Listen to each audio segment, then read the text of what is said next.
so dito po tayo sa at-tadribur rabi'. At-tadribur rabi'. Okay? Pakatandaan nyo po ito, paano po magtanong ng, paano po tanongin ang sitwasyon o kumustahin ng isang lalaki o isang babae, at paano po tayo sumagot, paano po natin siya tanongin sa kanyang nasyonalidad, paano din po tayo sumagot, paano po tayo mag-welcome sa kanila. Sapagkat i-apply po natin ito inshallah subhanahu wa ta'ala, hindi natin alam this week inshallah, sa mga susunod na araw, mula po sa pinakaumpisang conversation na tinalakay po natin hanggang sa huling conversation na tatalakayin natin inshallah subhanahu wa ta'ala sa araw na ito, i-apply po natin silang lahat inshallah sa special class po natin gamit ang Google Meet inshallah. Okay, dito po tayo sa tadribur rabi', pag-apat na pagsasanay. Tabadalil hiwara ma'a zamilika kama fil mithal. Okay, makipagpalitan din ang conversation kasama ang iyong kaklase or sino man po ang inyong katabi dyan. Halimbawa may kasama kayong mga kaklase ninyo, pwede nyo pong i-practice dyan inshallah. Or kahit po inyong mga kapatid, kung pareho po kayong nag-aaral sa wikang Arabic.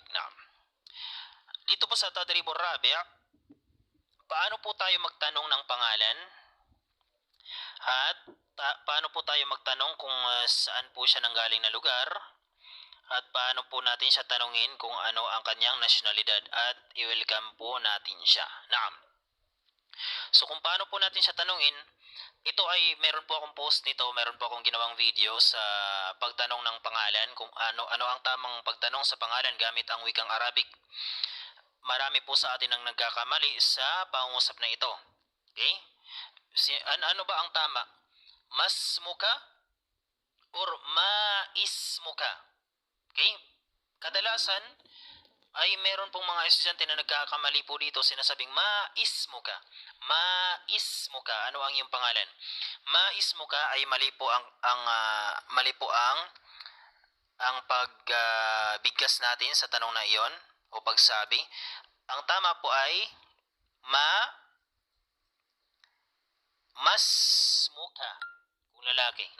Sapagkat yung salitang ism, yung salitang ism, nag-uumpisa po siya sa harf na hamzatul wasli.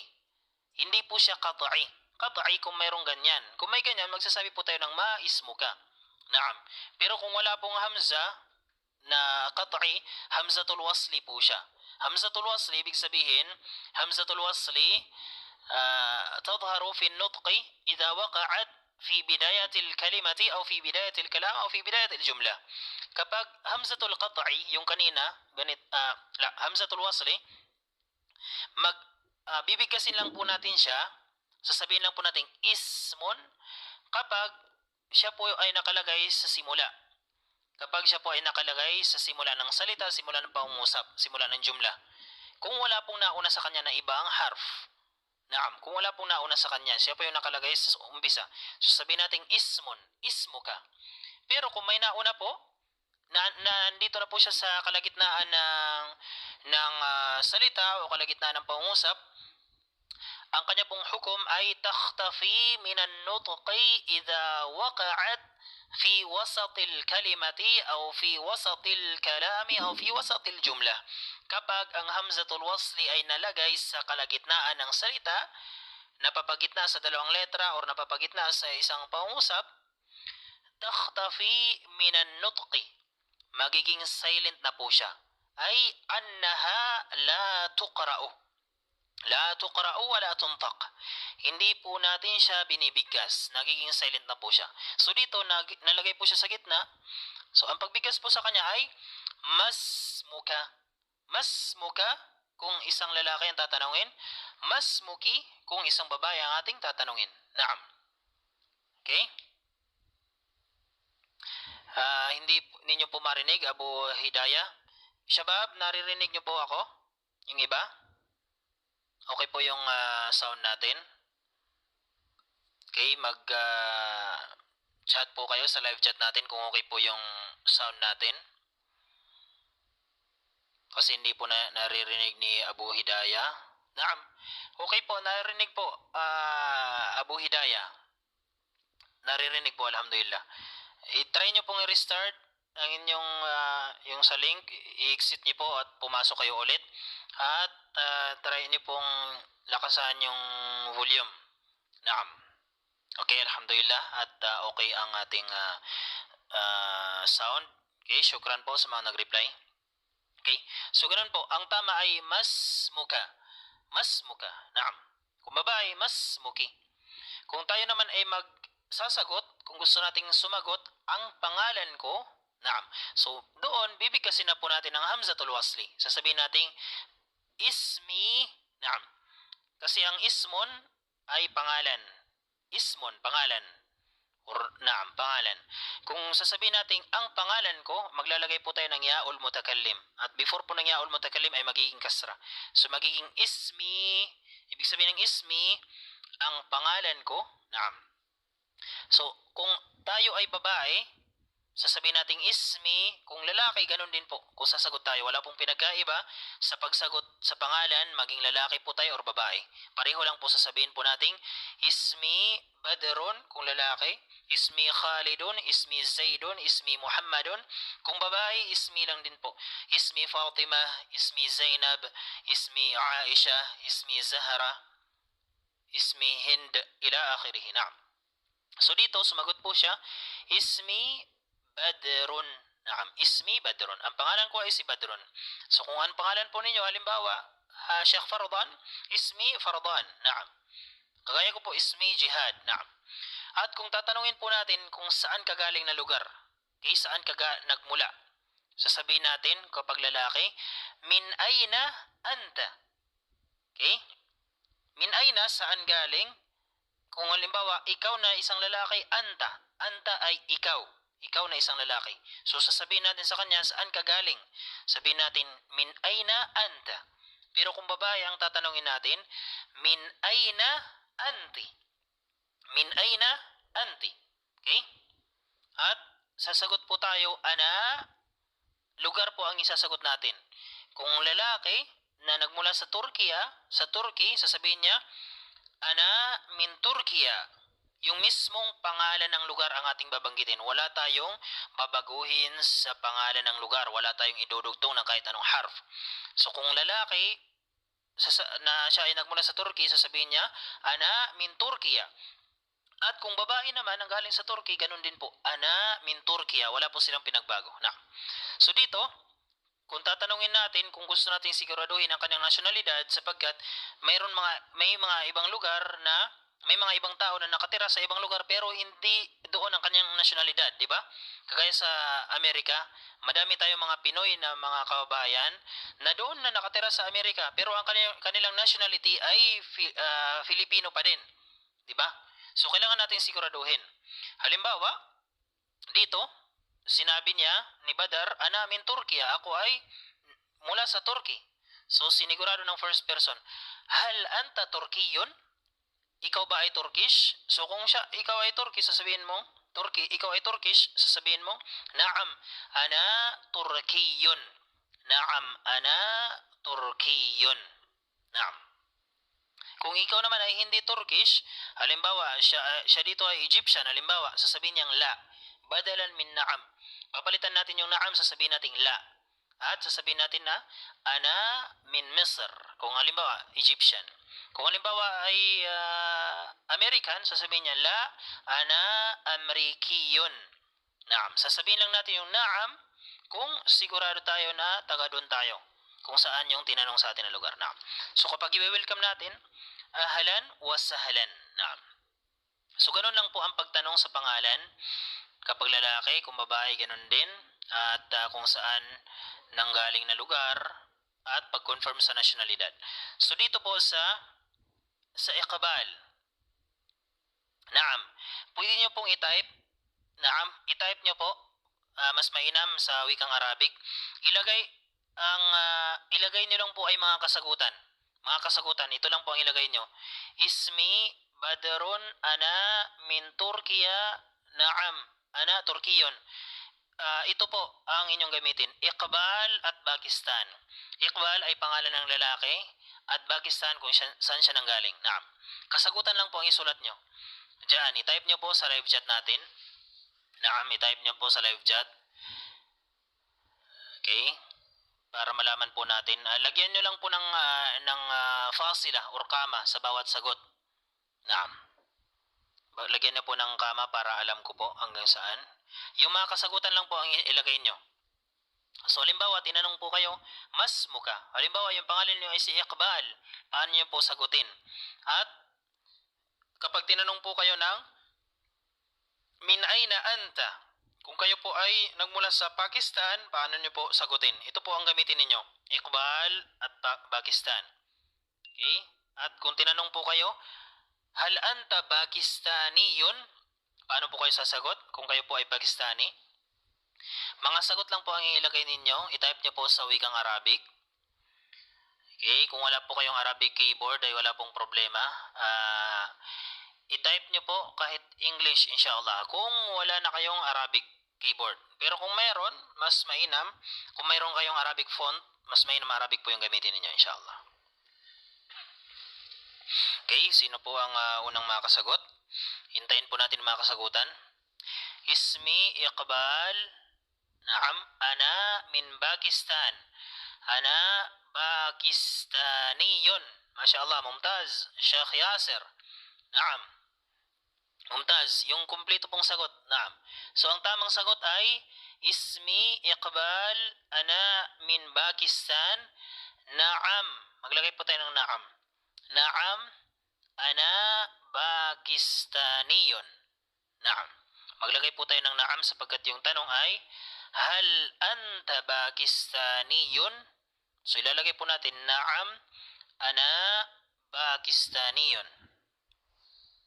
Okay, sumagot din po si Sheikh Hanif, pero ang sagot niya po ay isa lamang.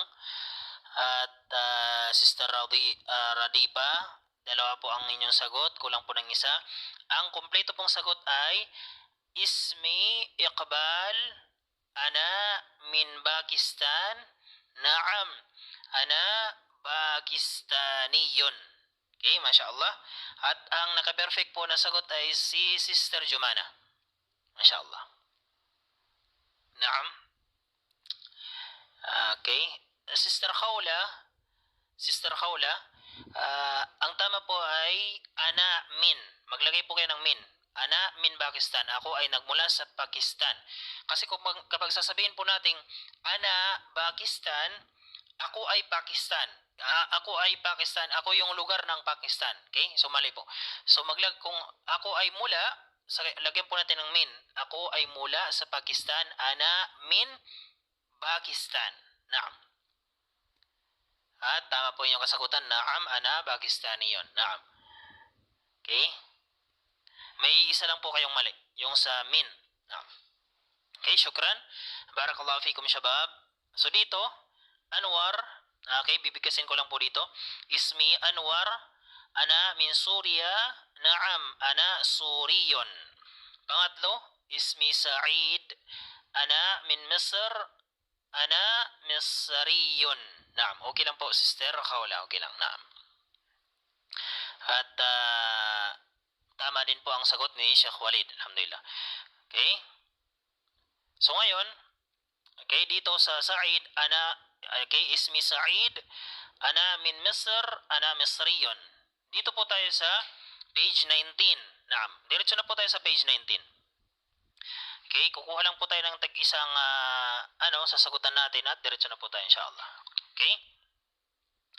Page 19 at tadribul khamis, pang-limang pagsasanay po natin. Tabadali su'ala wal jawaba ma'az malaik. Dito ay makipagpalitan ng tanong at ng sagot sa conversation.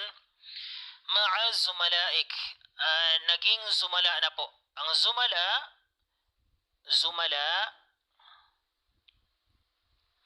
yan po ay plural form. Zumala. Yan po ay plural form ng zamil. Kapag sinabi nating zamilun, ibig sabihin ay kaklase. Zamilun, kaklase natin sa paaralan, sa school. Classmate, naam. Zamilun. Kapag sinabi nating zumala, ay mga kaklase, marami. Kung isang babae na kaklase, zamilatun. Zamilatun. Kung maraming babae na kaklase, zamilatun. Zamilatun. Kung lalaki, zamilun. Kung maraming lalaki na kaklase, zumalaun. Zumalaun. Naam. So dito, mayroon po tayong, okay, okay, alhamdulillah, Sheikh Abu Hidayah, alhamdulillah. Okay, dito, meron po tayong first person, okay, talibul awwal, yung first person na student. Meron po tayong talibul thani, second person, at meron din po tayong pangatlo na second person at pang-apat na second person. Yung pangalawa, pangatlo, pang-apat, second person po silang lahat sapagkat kaharap. Kapag sinabi po nating third person, is absent po talaga, pinag-uusapan natin. First person yung mismo nagsasalita o tinatawag po siyang mutakallim sa wikang Arabic. Naam. Mutakallim. Okay? First person, mutakallim. First person, mutakallim, yung mismong nagsasalita. Ang kaharap, second person. Ang tawag po sa kanya sa wikang Arabic, mukhatab. Siya po ay mukhatabun. Naam. Mukhatab, second person. Okay? Ibig sabihin, kausap po natin. Kausap, kaharap. Receiver, naam. Pangatlo, third person. Third person is ghaib, absent po siya. Kapag absent, third person, tinatawag po siyang ghaib. Ghaib. Ibig sabihin, absent siya sa time ng conversation. Siya po yung pinag-uusapan. Naam. Siya po yung pinag-uusapan. Third person, ghaib. Mutakallim, first person, mukhatab, second person, ghaib, third person. Naam. Okay?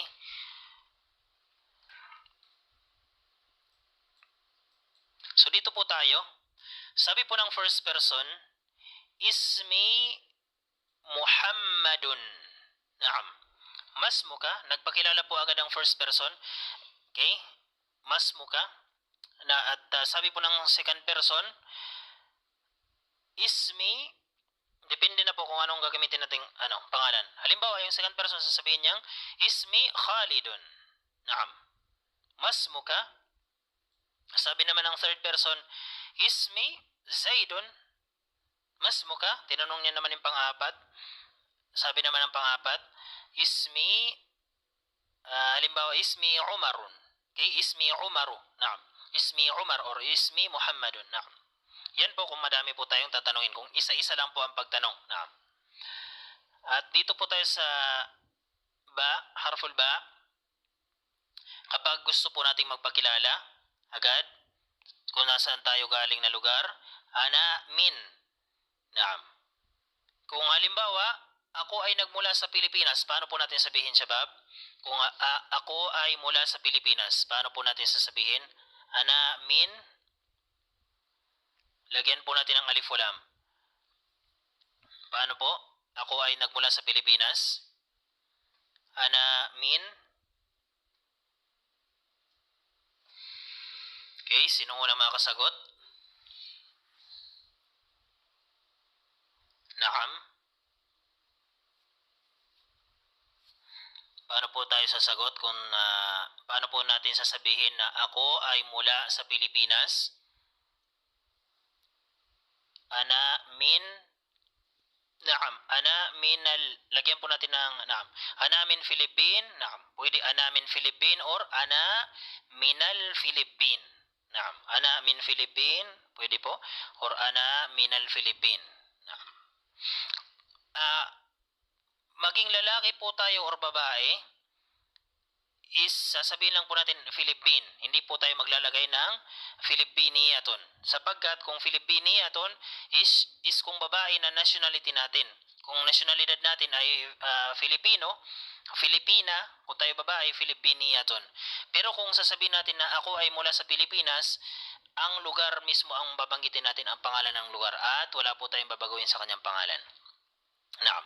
Wala po tayong babaguhin. Maging lalaki man tayo or babae. Sasabihin natin, ana min Philippine or ana minal Philippine. Ako ay nagmula sa Pilipinas. Naam.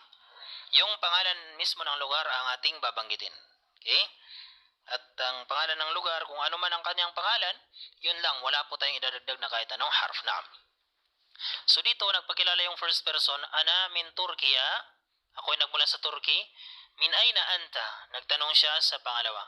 So ang sasagutin ng second person, halimbawa, ana min Amerika. Min aina anta.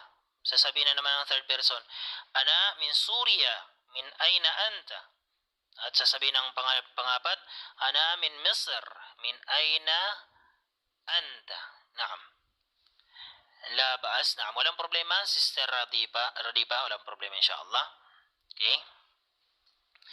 At kung tayo naman ay magpapakilala sa ating nasyonalidad, naam. So dito po, paano po tayo magpapakilala sa nationality natin? Sasabihin natin, ako ay Pilipino. Ako ay Pilipino, naam. Kung lalaki at kung babae, ako ay Pilipina, naam. Paano po sasabihin na ako ay Pilipino sa lalaki? Kung babae kayo, sabihin niyo ako ay Pilipina. Paano po yan sa wikang Arabic? Naam, tafaddalu ya shabab. Sa mga hindi po nakaka-comment ay mag-sign in po kayo. Kailangan po mag-sign in po kayo sa YouTube channel. Mag-sign in po kayo, mag-create po kayo ng account, mag-sign in para makasali po kayo dito sa live chat natin, sa comment po sa live chat insyaAllah. Meron po tayong 20 na pumasok po ngayon. Yung iba hindi na comment, baka hindi po nakapag-sign in.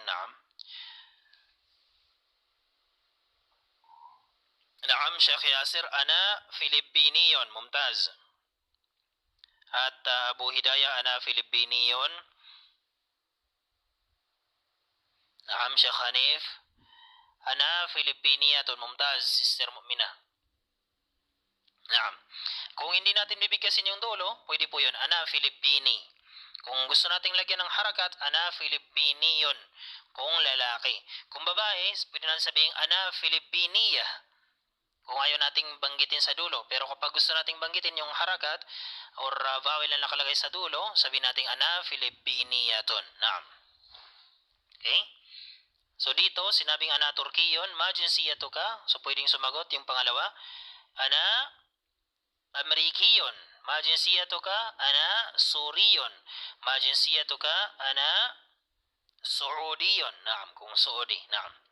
At inshallah subhanahu wa ta'ala, sa pag-apply po natin ng conversation na ito sa mga susunod na araw, kaya kailanganin po natin ng tig-apat na babae. 4 na babae at 4 na lalaki na magtatanong, na ganon, magpapakilala sa bawat isa inshallah.